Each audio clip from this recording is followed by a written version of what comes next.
वित्त वर्ष 2024 से 25 के लिए इनकम टैक्स रिटर्न फाइल करने की अंतिम तारीख बेहद करीब आ गई है। अगर आपने अभी तक अपना आईटीआर फाइल नहीं किया है तो फटाफट कर लीजिए, क्योंकि आपके पास सिर्फ 10 दिन का समय बचा है। आखिरी तारीख है 15 सितंबर 2025। टैक्स डिपार्टमेंट लगातार अलर्ट भेज रहा है और अब तक 3 करोड़ से ज्यादा लोग आईटीआर फाइल कर चुके हैं।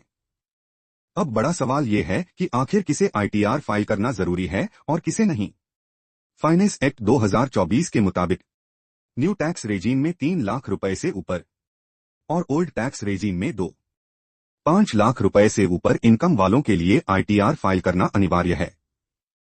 लेकिन सिर्फ लिमिट से ऊपर वालों को ही नहीं, कुछ और मामलों में भी आईटीआर भरना जरूरी है। जैसे अगर आपके पास कंपनी या एलएलपी है, भले ही इनकम जीरो या लॉस में हो, अगर आपने भारत में रहते हुए विदेश में प्रॉपर्टी, अकाउंट या इनकम रखी है, अगर आपने हाई वैल्यू ट्रांजैक्शन किए हैं जैसे बड़े बैंक डिपॉजिट, महंगी यात्रा या भारी बिजली बिल, अगर आप टीडीएस का रिफंड लेना चाहते हैं या आपने लॉस किया है और उसे आगे सेट ऑफ करना चाहते हैं।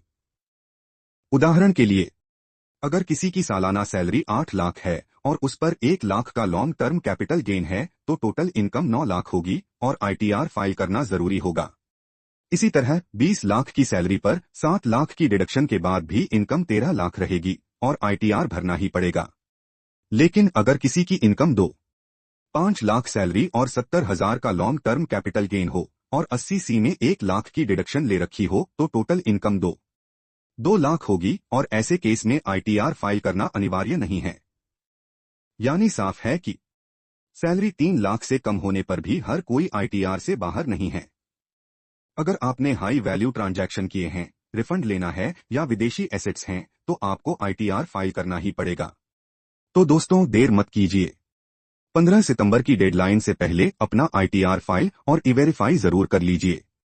इस खबर पर आपका क्या कहना है, हमें कमेंट्स में जरूर बताइए। और हाँ, ऐसे ही काम की जानकारियों के लिए जुड़े रहिए धरा साक्षी के साथ। धन्यवाद।